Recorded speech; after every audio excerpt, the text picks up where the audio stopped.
ஓட்டு போடுவதற்கான உரிமை மற்றும் தேர்தலில் நிற்பதற்கான உரிமை ஒரு மனிதனுக்கு இந்தியாவில் அடிப்படை உரிமை அல்ல என்று உச்சநீதிமன்றம் சொல்கிறது.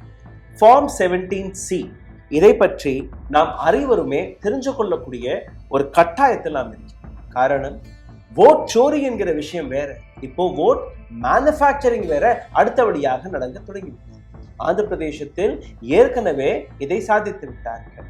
ஓட் சோரியை பற்றி ராகுல் காந்தியோட பல்வேறு விஷயங்களை நீங்க கேள்விப்பட்டிருப்பீர்கள். பரக்கலா பிரபாகர் அவர்கள் எடுத்து வைத்த விஷயத்தை நீங்க பார்த்தீர்கள்னா, இரவு 11:45 அடுத்த நாள் அதிகாலை 2 மணி வரை ஆந்திர பிரதேசத்தில் 17 லட்சம் வாக்காளர்கள் 3500க்கும் மேற்பட்ட பூத்களில் பொய் ஓட்டு போட்டதாக இதே தேர்தல் ஆணையம் எடுத்துக்காட்டினார். SIR-ஐ விட இந்த ஃபார்ம் 17C தான் மிக பவர்ஃபுல்லான டூல் உங்கள் கையில் இருக்கிறது. உங்க கையில ஒரு பியூரிஃபைடு லிஸ்ட் கொடுக்குறாங்க. அந்த பியூரிஃபைடு லிஸ்ட்லையும் அனைத்து நபர்களும் உள்ள வந்தார்களா இல்லையா, கள்ள ஓட்டுகள் போடப்பட்டதா இல்லையா, எத்தனை பேர் திருப்பி போனார்கள், இது எல்லாமே நீங்க வெரிஃபை பண்ணலாம். இதையும் தாண்டி அதனாலதான் 2024ஆம் ஆண்டு போன லோக்சபா எலெக்ஷனுக்கான ஃபார்ம் 17C-னை இதுவரை வெளிவிடாமல் மறைத்து வைத்திருக்கிறார்கள். பிகாஸ் அந்த ஃபார்ம் 17C டீடைல்ஸ் வெளிவந்த உடனேயே அடுத்த நிமிடமே இவர்களுடைய கள்ளத்தனம் பிடிபட்டு.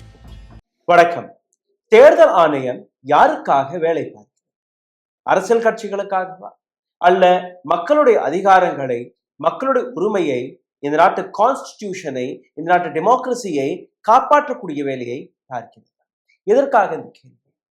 தமிழ்நாட்டில் இருக்கக்கூடிய 97.37 லட்சம் மக்கள் அவர்களுடைய பெயரை நீக்கக்கூடிய வேலையை தேர்தல் ஆணையம் பார்க்கிறது.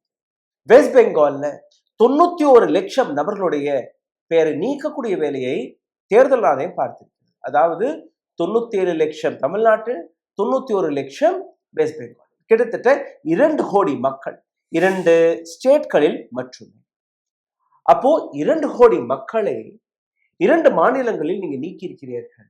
இதை பற்றி மக்கள் என்ன செய்தார்கள்?